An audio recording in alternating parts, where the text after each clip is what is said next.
भाजपा हा पक्ष 370 जागा जिंकेल तर एनडीएसह आम्ही 400 जागांच्या पुढे जाऊ असा दावा भाजपा आणि नरेंद्र मोदींनी केला आहे। यावर काँग्रेस नेत्या प्रियंका गांधी यांनी पहिल्यांदाच भाष्य केले आहे। भाजपाचे लोक ज्योतिषी आहेत का? त्यांना आधीच कसे समजले की ते 400 पार जाणार? ईव्हीएमचा घोळ झाला नाही तर भाजपला 180 जागाही मिळणार नाहीत, असे प्रियंका गांधी म्हणाले।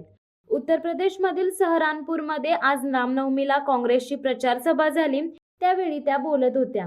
प्रियंका गांधी पुढे म्हणाल्या की मी काँग्रेसची प्रभारी म्हणून काम केले आहे। मी ज्योतिषी नाही, पण जनतेत जाते आहे, लोकांना भेटते आहे। 10 वर्षात काय काय घडले आहे ते जनतेने पाहिले आहे। लोकांना आता बदल हवा आहे। लोक 10 वर्षात या सरकारला कंटाळले आहेत। 10 वर्षात एखाद्या सामान्य माणसाच्या आयुष्यात काही बदल झालेला नाही, महागाई कमी झालेली नाही।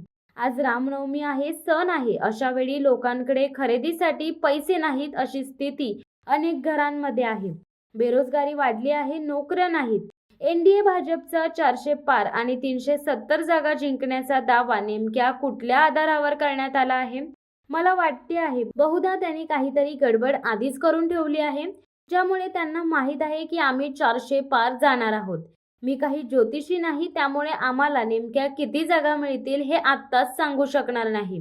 मात्र या देशात योग्य पद्धतीने निवडणूक पार पडली, ईव्हीएमचा कुठलाही घोळ झाला नाही तर भाजपा आणि एनडीए मिळून 180 जागाही जिंकणार नाही, असे मी अत्यंत आत्मविश्वासाने सांगू शकते, असे प्रियंका गांधींनी म्हटले आहे। प्रचार सभेत त्यांनी निवडणूक रोख्यांवरही भाष्य केले। निवडणूक रोखे हे पारदर्शक असतील असे नरेंद्र मोदी म्हणाले होते। प्रत्यक्षात हा सर्वात मोठा घोटाळा निघाला असाही आरोप त्यांनी नरेंद्र मोदींवर केलाय।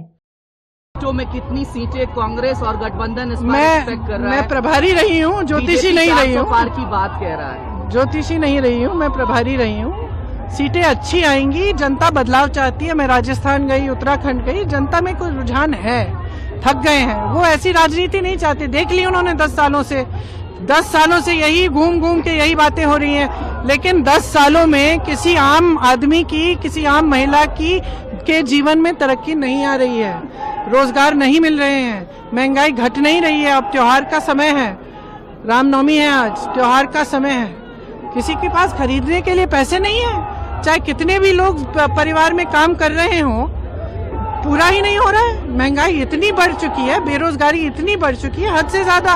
अब इन चीजों के बारे में तो मोदी जी बात नहीं करते। शिवसत्ता टाइम्स न्यूज ब्युरो, लखनौ। दे धडक बेधडक वृत्त देणाऱ्या आपल्या शिवसत्ता टाइम्स न्यूज चॅनलला लाल बटन दाबून सबस्क्राईब करा आणि बेल आयकॉनला क्लिक करायला विसरू नका।